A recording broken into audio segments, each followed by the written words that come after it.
साथ आशा सरमाल। आप देख रहे हैं न्यूज रूम लाइव और न्यूज रूम लाइव में आज हम बात करेंगे G20 सम्मेलन को लेकर जो जम्मू कश्मीर के अंदर होने वाला है और मई में होने की बात बताई जा रही है। लेकिन आपको ये बताते चलें कि ये एक गौरवशाली यहाँ पर समय जो है वो बताया जा रहा है, प्राउडफुल मोमेंट है। लेकिन उस बीच में किस तरह से ये पूरा सम्मेलन रहेगा, किन किन बातों को लेकर चर्चा हो सकती है और किस तरह से जम्मू कश्मीर में इंफ्रास्ट्रक्चर को बढ़ाने की बात सामने रखी जा सकती है और उस बीच में विकास को मद्देनजर रखते हुए क्या कुछ रहेगा खास, इस पर पूरी जानकारी आपको देंगे। लेकिन G20 का गठन साल 1999 में हुआ था। सबसे पहले ये समझना बहुत जरूरी है कि आखिर G20 सम्मेलन है क्या, और इसको ग्रुप ऑफ 20 भी कहा जाता है।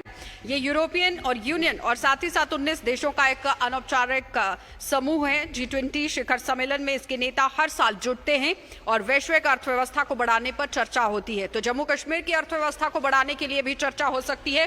भारत यहां 1 दिसंबर 2022 से 30 नवंबर 2023 तक G20 की अध्यक्षता करेगा और उस बीच में जिसके अंतर्गत भारत के 60 से भी ज्यादा शहरों में 200 से ज्यादा बैठकें आयोजित की जाएंगी, जिसमें एक एक करके आप देखिए बैठकों का सिलसिला शुरू हो चुका है। लद्दाख में बैठक होगी, दिल्ली के अंदर भी चल रही है, तो जम्मू कश्मीर में भी होगी। G20 में यहाँ आप देखिए किस तरह से अब चर्चाएं जो हैं वो देखने को मिलेंगी, क्योंकि जो जो देश इसके अंदर शामिल हैं वो जरा समझ लीजिए। क्योंकि अर्जेंटीना, ऑस्ट्रेलिया, ब्राजील, कनाडा, चीन, France, Germany, Bharat, Indonesia, Italy, Japan, Korea, गणराज्य मेक्सिको, रूस, सऊदी अरेबिया है, दक्षिण अफ्रीका, तुर्की है, यूनाइटेड किंगडम है, संयुक्त राज्य अमेरिका है, यूरोपियन संघ इसके अंदर शामिल है।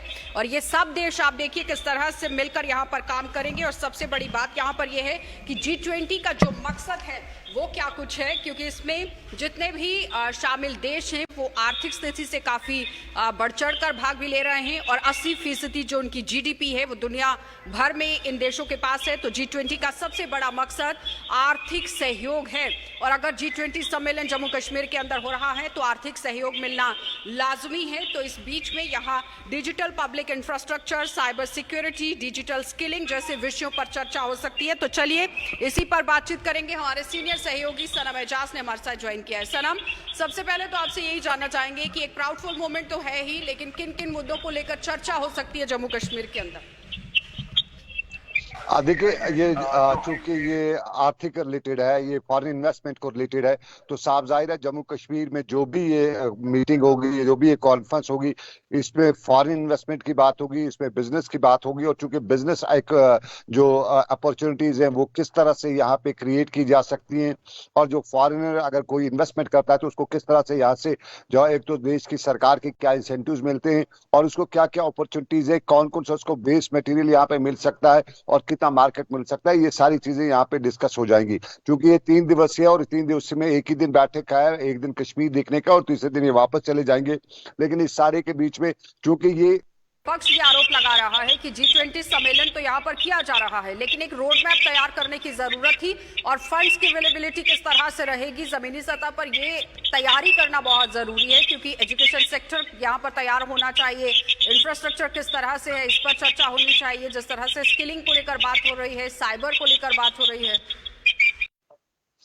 देखिए, विपक्ष का काम है आरोप लगाना। चूंकि ये पहली बार हो रही है तो इसमें नई अपॉर्चुनिटीज खड़ा की जानी है। इसमें ऐसा नहीं है कि ये कुछ पुराना है तो वो विदेश से आएंगे और उनको दिखाया जाएगा कि हमारे पास क्या क्या इंफ्रास्ट्रक्चर है, बल्कि सारा जो इन्वेस्टमेंट है ये नई चीजों के लिए है। और चूंकि इस वक्त जम्मू कश्मीर में सरकार का भी एक फोकस है, जम्मू कश्मीर में सरकार इस चीज को लेके बड़ी उत्सुक है और चूंकि सरकार ने पहले ही सारे को लेके अपना जो रोड मैप है वो तैयार किया हुआ है, एक प्रोजेक्ट डिटेल्स उन्हें बना रखी है।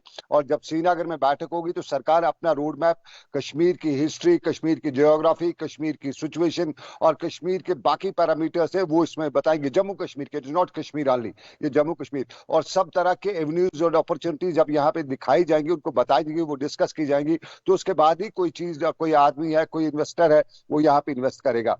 तो ये जो सरकार का, ये विपक्ष का आरोप कि कोई ऐसा नहीं है, बल्कि हम इससे ये कह सकते हैं कि सरकार इससे 2 तीर से एक शिकार करना चाहती है। यानी एक तरह से जो फॉरेन इन्वेस्टमेंट का जो सरकार, जम्मू कश्मीर का जो राज्यपाल है उसको लेके बड़े दावे करे, उस चीज को एक तरह से उस जमीन पे स्टैब्लिश करना चाहते हैं। और साथ साथ में 5वें नंबर पर अर्थव्यवस्था के लिहाज से आप देखिए पूरा देश आ चुका है, लेकिन विपक्ष ये भी आरोप लगा रहा है कि 1947 के बाद अभी तक की सारी सरकारों का काम है, उनकी मेहनत है, जिसके बाद इस बार आप देखिए G20 सम्मेलन जो है वो जम्मू कश्मीर में भी हो रहा है। और देखिए साफ जाहिर है, ये एक सरकार का, ये एक आदमी का काम नहीं है। ये रोड मैप जो है ये लॉन्ग प्रोसेस का है। और चूंकि आज अगर कोई सरकार बनाती है तो उसको फायदा जो है वो 20 साल बाद या 30 साल बाद कोई आदमी आता है, कोई सरकार आती है तो उसको भी फायदा होगा। और जिस तरह पास में जो हमारी सरकारों ने काम किया, जो इंफ्रास्ट्रक्चर डेवलप किया है, जो कश्मीर को एक इंटरनेशनल मैप पे लाया है, जम्मू कश्मीर को, ये उसका भी एक कारण है कि फॉरेन इन्वेस्टर्स जो है वो उत्सुक हैं, वो जम्मू कश्मीर आना चाहते हैं। और जब G20 का समिट यहाँ पे होगा तो फॉरेन इन्वेस्टर, फॉरेन जो वहां से रिप्रेजेंटेटिव्स आएंगे, वो पुरानी हिस्ट्री भी देखेंगे कि जम्मू कश्मीर में किस तरह की सिचुएशन है। तो ये हम ये कहें कि आज की सरकार की उपलब्धि है।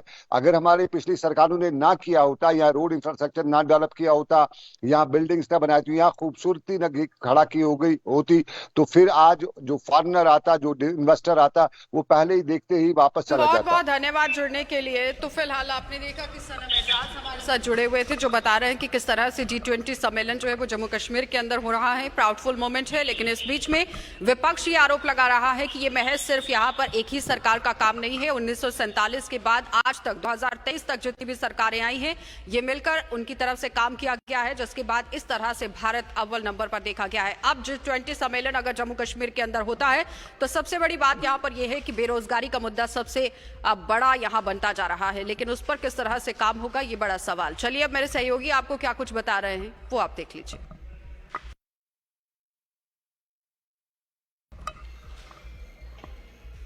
चलिए, बहुत बहुत शुक्रिया आपका। और इसी के साथ बढ़ते हैं अगली खबर की ओर। और अगली खबर की शुरुआत जो है वो जम्मू कश्मीर के हवाले से करना चाहेंगे। और जम्मू कश्मीर के अंदर आपको बता दें कि बाबा बर्फानी की यात्रा की बात करते हैं तो उसकी शुरुआत का ऐलान जो है वो कर दिया गया है। और हालांकि 17 तारीख से जो है जो पत्र जो है, नामांकन जो है वो पूरी तरह से भरना शुरू कर दिए जाएंगे। और कहीं ना कहीं ये यात्रा जो है बड़ी अहम रहने वाली है। हर साल जो है देश विदेश से श्रद्धालु यहाँ पर पहुँचते हैं और बाबा बर्फानी की यात्रा के लिए, हालांकि काफ़ी लंबी ये जो है इस बार जो है ऐतिहासिक यात्रा मानी जा रही है। हालांकि ये कहा जाता था कि 1 जुलाई से जिस तरह से इसका आगाज होना चाहिए, और कहीं ना कहीं इस बार जो है बाबा बर्फानी की यात्रा की बात करते हैं तो इस बार जो है वो 62 दिन की यात्रा ये रहने वाली है और बेहद महत्वपूर्ण यात्रा रहने वाली है। क्योंकि जम्मू कश्मीर की बात करते हैं तो जम्मू कश्मीर में ठीक इससे पहले यात्रा की बात करते हैं तो इस यात्रा का निर्धारित जो समय हुआ करता था वो बदला गया था, मगर अब एक ऐतिहासिक फैसला जो है वो लिया गया है। और जम्मू कश्मीर के उपराज्यपाल मनोज सिन्हा जी की जिक्र करते हैं तो उनकी तरफ से जो है वो कल देर रात को ही ऐलान कर दिया गया था। हालांकि ये यात्रा जो है अब 62 दिन की रहने वाली है। और ये कड़ी की बात करते हैं तो ये बेहद अहम यात्रा जो है पूरे देश विदेश में मानी जाती है। और बाबा बर्फानी की यात्रा की बात करते हैं तो देश विदेश से श्रद्धालु यहाँ पर जो है अपनी मनोकामना के लिए यहाँ पर पहुँचते हैं और हर साल यात्रा के लिए यहां पर पहुंचते हैं। और बीते साल की बात करते हैं तो बीते साल में आपने देखा कि बाबा बर्फानी की यात्रा हुई थी और कई सारी आपदा जो है वो वहां पर देखी गई थी और कई सारे लोगों की वहां पर जान भी गई थी। मगर इस बार जो है वो पूरी तरह से प्रबंध जो है वो साफ तौर पर देखने को मिल रहे हैं।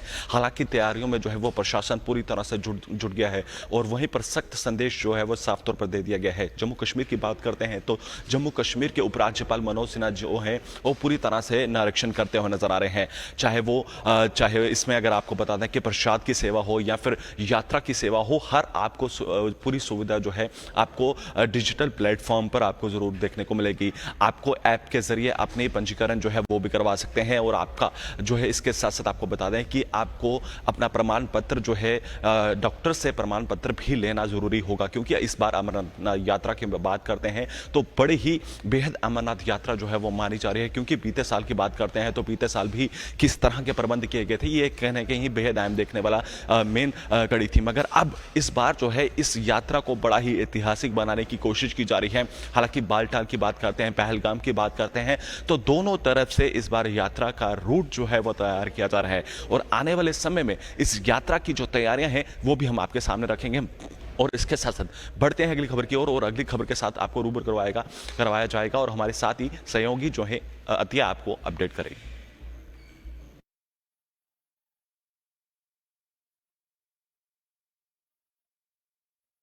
जिस तरीके से अगर हम बात करें अगली खबर की तो हालांकि देखा जा रहा है कहीं ऐसे वायरसेस है जो काफ़ी म्यूटेशन देखने को मिल रही है, यानी कि उनकी जो तादाद है वो बढ़ती हुई नज़र आ रही है। वहीं पर एक ऐसा वायरस है जो सामने आया है, यानी कि एक बैक्टीरिया है जो सामने आया है। ये बैक्टीरिया बताया जा रहा है कि ये पहले समुद्री इलाकों में होता था, यहाँ के जहाँ समंदर होता था वहीं पे बैक्टीरिया पाया जाता था, लेकिन अब जो है इसकी म्यूटेशन बहुत तेज़ी से हो रही है, यानी कि इसकी जो तादाद है वो बहुत ज़्यादा बढ़ रही है और काफ़ी डेडलीस्ट भी माना जाता है। बताया जा रहा है कि ये जितने भी अमेरिका है वहाँ पे ये पाया गया है ये वायरस, उसके बाद काफ़ी लोगों को इन्फेक्ट भी किया है और काफ़ी मौत भी है वो भी सामने आई है।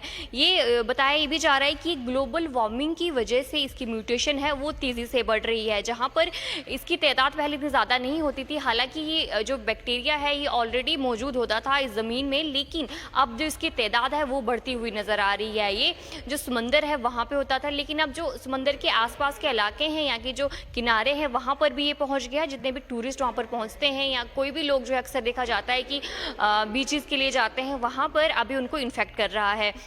काफ़ी मामले सामने आए हैं। अभी अमेरिका की बात की जाए वहाँ पर भी काफ़ी मामले सामने आए हैं, जहाँ पर काफ़ी लोग हॉस्पिटलाइज भी हो रहे थे इसकी वजह से। ये बैक्टीरिया का नाम जो है वो विब्रोफिलिनकिस बैक्टीरिया है, जो कि माइक्रोब है और ये तेज़ी से इसलिए बढ़ रहा है क्योंकि बताया जा रहा है जब भी हीट ज़्यादा होती है तो उस टाइम पे ये बैक्टीरियाज खुद को म्यूटेट बहुत ज़्यादा करते हैं। जिस तरीके से देखा जा रहा है कि यहाँ पर अर्थ की बात की जाए तो कितनी ज़्यादा यहाँ पर जो ग्लोबल वार्मिंग है वो देखी जा रही है, जिसकी वजह से ये वायरस भी तेज़ी से म्यूटेट कर रहा है और ये इसका ग्रोथ रेट बहुत ज़्यादा है। और साथ में ये ऐसा बैक्टीरिया है जो कि फ्लैश ईटिंग बैक्टीरिया है, यानी कि ये जो मांस है उस पर अटैक करता है, जो इंसान का मांस है वो खाता है।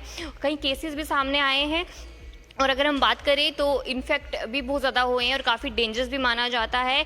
और साइंटिस्ट ने हाल ही में ये रिसर्च किया है क्योंकि कहीं लोग वहाँ पर अमेरिका की बात की जाए, मैक्सिको की बात की जाए, वहाँ पर ये जो है बहुत ज़्यादा लोग थे जो कि हॉस्पिटलाइज हो रहे थे। उसके बाद जब ये देखा गया, वहाँ पर चेकअप किया गया कि आखिर ऐसी क्या वजह है, कितने ज़्यादा लोग हॉस्पिटलाइज हो रहे हैं। और उसके बाद जो है ये भी बताया जा रहा था कि हर कोई 10 लोग इन्फेक्ट हो रहे थे, जिनमें से 4 लोगों की मौत बताई जा रही थी। इतना डेडलीस्ट वायरस है, बैक्टीरिया ही माना जा रहा है। उसका मोरालिटी रेट की अगर बात की जाए तो 50% है। जहां पर कोरोना वायरस की बात की जाए उस टाइम पे बोल रहे थे कोरोना वायरस काफ़ी डेडलीस्ट है, लेकिन कोरोना वायरस का जो मोरालिटी रेट था वो 1% तक था हाईएस्ट। लेकिन इस बैक्टीरिया का जो मोरालिटी रेट अगर हम बताएं तो 50% मोरालिटी रेट है। तो आप खुद अंदाज़ा लगा सकते हैं कितना डेंजरस ये बैक्टीरिया है। उसके बाद रिसर्च जो है वो सामने आई है, जहाँ पर ये बताया है कि अगर ग्लोबल वार्मिंग इसी तरीके से रहता है तो 30 साल में ये पूरे जगह फैल जाएगा। समंदर के आसपास जितने भी इलाके हैं वहाँ पर इसका फैलने के बहुत ज़्यादा चांसेस है। और इसकी मोरालिटी रेट की बात की जाए तो काफ़ी ज़्यादा मोरालिटी रेट भी है। और हीट जितनी ज़्यादा बढ़ेगी उतनी ज़्यादा इसकी जो म्यूटेशन है वो देखने को मिलेगी। और अगर हम बात करें US centre for disease control and prevention, उन्होंने ये चीज़ कही है कि जो है ये जितना भी ग्लोबल वार्मिंग अगर अर्थ की बात करें, यहाँ पर जितनी तेज़ी से हीट बढ़ेगी उतनी ही तेज़ी से ये वायरस का ग्रोथ रेट भी ज़्यादा होगा। और उसके अलावा ये भी बताया है कि काफ़ी सिम्टम्स भी नज़र आए। जितने भी पेशेंट्स हैं जिन पर उन्होंने अटैक किया है उनमें कई तरह के सिम्टम्स नज़र आए हैं। जैसे कि मैंने आपको कहा ये ऐसा बैक्टीरिया है जो कि फ्लैश खाता है। इंसान की बात की जाए तो वहाँ पर भी कहीं जहाँ पर इसने अटैक किया है वहाँ पर इंसानों का फ्लैश इसने खाया हुआ है, ऐसे सिम्टम्स नज़र आ रहे हैं। इसके अलावा भी नौशा जैसे सिम्टम्स नज़र आ रहे हैं, वॉमिटिंग जैसे सिम्टम्स जो है वो नज़र आ रहे हैं, काफ़ी स्किन रैशेज़ है वो भी देखने को मिल रही है। और काफ़ी अगर हम अमेरिका की बात करें तो वहाँ पर भी अलर्ट जारी किया है कि जितने भी समुद्री इलाके हैं वहाँ पर इस तरीके से ना जाए, क्योंकि पहले ये ऑलरेडी यहाँ पर मौजूद होता था। अगर समुद्री इलाकों की बात करें वहाँ पर ऑलरेडी होता था, लेकिन अब ये आसपास भी फैलने लगा है। अगर किरानू की बात करें वहाँ पर अक्सर टूरिस्ट जो है वो आते हैं। बीचेस की बात करें हर कोई वहाँ पर जाता है, लेकिन वहाँ पर ये अब इन्फेक्ट हो रहे हैं इस बैक्टीरिया की वजह से। और इसका रीज़न यही है कि ग्लोबल वार्मिंग जिस तरीके से फैल रही है। अगर हम बात करें जहाँ पे अर्थ के ऊपर एक ओजोन लेयर होता है जो कि शील्ड की तरह काम करता है, जितने भी गैसेस आते हैं उन्हें हार्मफुल गैसेस को पास नहीं करने देता है। लेकिन जब से ग्लोबल वार्मिंग हुआ है CFC का रेट ज़्यादा हो गया है, कार्बन इमिशन बहुत ज़्यादा हो गया है, जिसकी वजह से जो ओजोन होल है वो देखने को मिलता है और जो हार्मफुल रेज है वो अर्थ में एंटर हो जाती हैं। ओजोन की ना होने की वजह से जो है वो रिफ्लेक्ट बैक भी नहीं कर पाती हैं, जिसकी वजह से जितने भी बैक्टीरिया है अर्थ में उनकी म्यूटेशन बहुत ज़्यादा हो रही है। अगर हम बात करें और भी ऐसे बैक्टीरिया से जिनकी म्यूटेशन बहुत तेज़ी से बढ़ रही है, अगर ऐसा ही होता रहा तो ये बैक्टीरिया काफ़ी तेज़ी से फैलेगा और इसका मोरालिटी रेट 50% है। आप खुद अंदाज़ा लगा सकते हैं कितना डेंजरस ये बैक्टीरिया है वो हो सकता है। तो चलिए बढ़ते हैं अगली खबर की तरफ। हमारे साथ जो है तनदीप जो है वो ज्वाइन करेंगे, जो आपको अगली इन्फॉर्मेशन के साथ रूबरू करवाएंगे।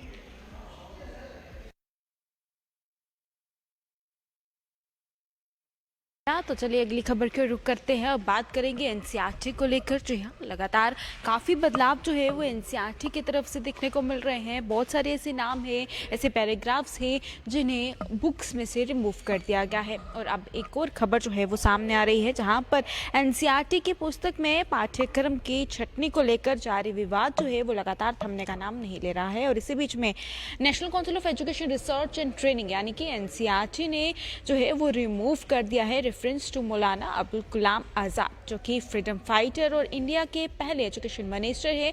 उनके जो क्लास 11th की पॉलिटिकल साइंस की टेक्स्ट बुक है उसमें से इस नाम को जो है वो रिमूव कर दिया गया है। और एक कुछ पैराग्राफ है, जो कुछ चैप्टर्स हैं उन्हें रिमूव कर दिया गया है। जी हाँ, तो चलिए आगे की और इस पर पूरी जानकारी लेते हैं। उनके नाम को क्यों आखिरकार रिमूव किया गया है, क्या वजह है, कुछ पैराग्राफ्स रिमूव किए गए हैं और अब जो रिमूव कर दिए गए हैं उसके बाद जो बाकी के नाम हैं वो कौन से उसमें रहते हैं उसके ऊपर भी जानकारी लेंगे। वहीं पर मौलाना आज़ाद का नाम उसमें से रिमूव कर दिया है, मॉडिफाइंग किया है उस लाइन को, जो कि constitute of assembly committee meeting में जो है उसका जो फर्स्ट चैप्टर है टाइटल जिसकी कॉन्स्टिट्यूशन है उसमें से क्लास 11th की बुक में से चैप्टर पहला जिसका टाइटल कॉन्स्टिट्यूशन है उसमें से उनका नाम को रिमूव कर दिया गया है।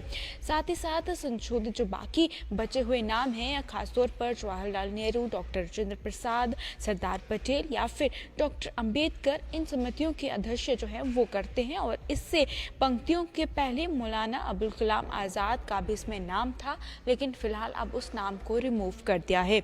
वहीं पर chapter 10 of the same text book की अगर बात करें तो उसमें से भी जो टाइटल फिलॉसफी है वहाँ पर भी constitution the reference to of the conditional merge of Jammu Kashmir has also been remove, यानी कि जो चैप्टर 10th है उसमें से भी सेम टेक्स्ट बुक में फिलॉसफी सब्जेक्ट्स में इनका नाम यहाँ से भी रिमूव कर दिया है। और एग्जाम्पल जो दी गई है, जो डिलीट पैराग्राफ किया गया है उसमें ये कहा गया है कि जम्मू कश्मीर में Indian union was based on autonomy under article 370, यानी कि आर्टिकल 370 को लेकर यहाँ पर इनका नाम भी मेंशन था, तो उसको ये एग्जाम्पल दी है तो उस पैराग्राफ को यहाँ से रिमूव कर दिया गया है। वहीं पर इस मुद्दे को लेकर अब जितने भी विपक्ष पार्टीज हैं उनमें लगातार बवाल देखने को मिल रहा है। यानी कि अगर हम कांग्रेस की बात करें तो कांग्रेस मुख्यालय में एक संवाददाता सम्मेलन के संबोधित करते हुए कांग्रेस प्रवक्ता अंशुल अभिजीत ने ये कहा कि सरकार की तरफ से इतिहास को फिर से लिखने और नई पीढ़ी के लिए झूठी है, यानी कि विकृत विस्तार थोपने का प्रयास कर रही है। यानी कि जो नई जनरेशन है उन्हें साफ तौर पर अब झूठी कहानियां थोपने का प्रयास जो है वो हो रहा है। और साफ तौर पर उन्होंने ये भी कहा कड़े शब्दों में इसकी निंदा करते हुए, मौलाना आज़ाद भारत के पहले शिक्षा मंत्री थे और इसे विडंबना को देखो कि जिस शिक्षा मंत्री ने 14 साल की कम उम्र के लोगों के लिए एक यूनिवर्सल कंपलसरी एजुकेशन की नींव रखी थी, उनका नाम जो है किताबों से हटा दिया गया है। इसी के साथ एनसीईआरटी ने पिछले साल अपने सिलेबस के रैशनलाइजेशन के रूप में ओवरलैपिंग और साथ ही साथ इन कारणों के हवाले देते हुए पाठ्य पुस्तक में से कुछ हिस्सों को हटा दिया था, जिसमें ये कहा कि गुजरात दंगों, मुगल आंदोलन और साथ ही आपातकाल, शीत युद्ध, नक्सली आंदोलन के सबसे आदि प्रसंग के संदर्भ में शामिल होते हैं। तो यहीं की जहाँ पर पिछले साल की बात की जाए तो वहाँ पर भी कुछ पैराग्राफ्स को हटा दिया था। इससे पहले जिस तरह से एनसीईआरटी की तरफ से भी सामने आते हैं कि कुछ नामों को हटा दिया है, और उसके बाद अब जो है ये खबर सामने आ रही है कि क्लास 11th की जो बुक है उसमें से 2 टाइटल्स हैं जिसमें से मौलाना आज़ाद का नाम जो है कुछ पैराग्राफ्स में से हटा दिया गया है। क्या कुछ वजह बताई गई है वो भी हमने आपके समक्ष रखी। तो चलिए इसी के साथ अब अगली खबर की ओर भी रुख करते हैं और अगली खबर की तमाम जानकारी आपको मेरी से होगी, जसलीन आपके साथ साझा करेगी।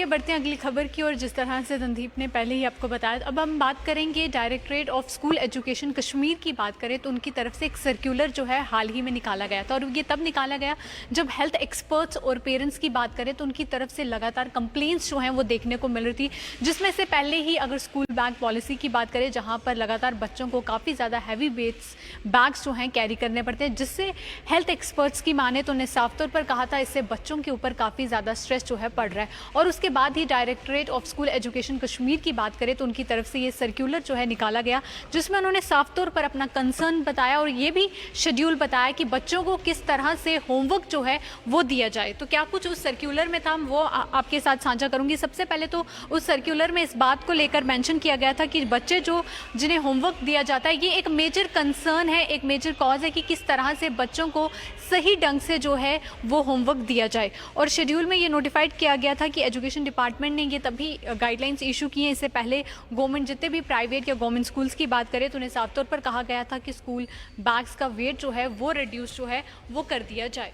इसके साथ साथ अगर बात करें तो इन गाइडलाइंस में ये साफ तौर पर बताया गया था कि कंसर्न मेनली जो है पेरेंट्स और हेल्थ एक्सपर्ट्स की वजह से है, क्योंकि फिजिकल बर्डन जो है वो बच्चों पर काफ़ी ज़्यादा हैवी स्कूल बैग्स की वजह से पड़ रहा है। पर अब उन्हें किस तरीके से होमवर्क दिया जाना चाहिए इस पर भी कंसर्न जो है वो directorate of school education Kashmir की तरफ से सर्कुलर में साफ तौर पर कहा गया, जिसमें उन्होंने साफ तौर पर कहा कि बच्चों पर एक प्रेशर जो है वो क्रिएट किया जाता है होमवर्क का, जिस वजह से वो क्वालिटी टाइम जो है अपनी फैमिली के साथ भी नहीं स्पेंड कर पाते और सेकेंडरी जो है उन्हें खेलने का वक्त भी नहीं मिलता और जिससे बच्चों पर ये दबाव जो है बढ़ता हुआ नजर आ रहा है। लैक ऑफ प्ले टाइम की बात करें तो ये सर्कुलर में मेंशन किया गया था और उसके साथ साथ कि वो जो क्वालिटी टाइम अपनी फैमिली के साथ स्पेंड कर सकते हैं वो भी नहीं कर पाते हैं। सेकेंडरी इसमें कहा गया कि जो एक्सेसिव होमवर्क जो इन बच्चों को दिया जाता है उससे जो है बच्चों की क्रिएटिविटी भी खत्म होते हुए नजर आ रही है।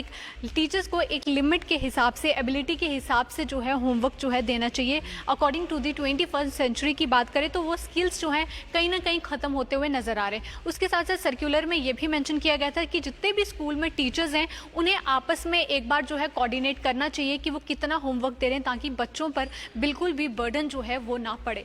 इसके साथ साथ उन्होंने पूरा शेड्यूल बनाया कि बच्चों को होमवर्क जो है कितना देना चाहिए और कितना नहीं देना चाहिए। इसके साथ साथ directorate of school education Kashmir की बात करें तो उन्होंने ये भी कहा कि बच्चों की बियॉन्ड द कैपेसिटी जो है उन्हें होमवर्क बिल्कुल भी नहीं देना चाहिए। इंस्टेड की बच्चों को अपॉर्चुनिटीज़ देनी चाहिए कि वो और इस तरह की एक्टिविटीज़ जो हैं घर पे कर पाएँ, एक्स्ट्रा बुक्स पढ़ पाएँ, सिलेबस के अलावा एक रीडिंग रूटीन जो है वो बच्चे उसमें बना पाएँ और इसके साथ साथ वो क्वालिटी टाइम जो अपनी फैमिली के साथ भी स्पेंड कर सकें, वो एंजॉय कर सकें। तो बच्चों की उस चीज़ पर भी कोई जो है होमवर्क की वजह से बर्डन या वो क्वालिटी टाइम ख़त्म नहीं होना चाहिए। इसके साथ साथ उन्होंने कहा कि बच्चों को एनकरेज करना है, बुक्स रीड करें ताकि उनकी रीडिंग हैबिट्स जो हैं वो इम्प्रूव हो सकें। उसके साथ साथ ये कहा कि जो भी जितनी भी प्राइमरी क्लासेस की बात करें 2nd तक वो आप सभी जानते हैं कि उन्हें कोई भी होमवर्क जो है वो नहीं देना है। वहीं अगर क्लास 3rd और 5th की बात करें प्राइमरी तो उन्हें जो है 2 आवर्स पर वीक का ही सिर्फ होमवर्क जो है वो उन्हें जो है दिया जाएगा। उसके बाद मिडिल स्कूल की बात करें तो मिडिल स्कूल जो कि 6 और 8 क्लास की बात करें तो उन्हें जो है 1 आवर पर डे का होमवर्क जो है वो दिया जाएगा, जो कि अप टू 5 to 6 आवर्स पर वीक का शेड्यूल रहेगा। फिर सेकेंडरी और हायर सेकेंडरी स्टूडेंट्स की बात करें तो उन्हें मैक्सिमम जो है 2 आवर्स पर डे का होमवर्क जो है दिया जाएगा, यानी कि 10 to 12 आवर्स पर वीक का होमवर्क उन्हें दिया जा सकता है। और इसके बाद डायरेक्टरेट ऑफ स्कूल एजुकेशन ने भी कहा पर्टिकुलरली कि जितने भी टीचर्स हैं उन्हें आपस में कोऑर्डिनेट करना ज़रूरी है कि वो कितना होमवर्क जो है वो दे रहे हैं ताकि बच्चों पर बर्डन जो है बिल्कुल भी ना पड़े। इसके साथ साथ स्कूल्स को ये भी एडवाइस किया गया है कि स्कूल्स में बुक क्लब्स जो हैं उन्हें इस इनिशिएटिव को भी इंट्रोड्यूस किया जाए और फ्री ऑफ कॉस्ट जो है बच्चों को बुक्स दी जाए ताकि बच्चे जो हैं बुक्स भी रीड कर सके। तो इस तरह जो है directorate of school education Kashmir की तरफ से ये सर्कुलर जारी किया गया कि किस तरह शेड्यूल रहेगा, बच्चों को होमवर्क दिया जाएगा, क्योंकि लगातार पेरेंट्स और हेल्थ एक्सपर्ट्स इस बात को कह रहे थे कि इसका असर बच्चों पर काफ़ी ज़्यादा क्रिटिकल जो है वो पड़ रहा है। अब देखना होगा इस सर्कुलर का ग्राउंड पे किस तरह से इम्प्लीमेंट जो है वो स्कूल्स में किया जाता है। तो फिलहाल के लिए आज के इस न्यूज़ रूम लाइव में बस इतना ही। बाकी खबरों की अपडेट्स के लिए आप देखते रहें जेके चैनल। नमस्कार।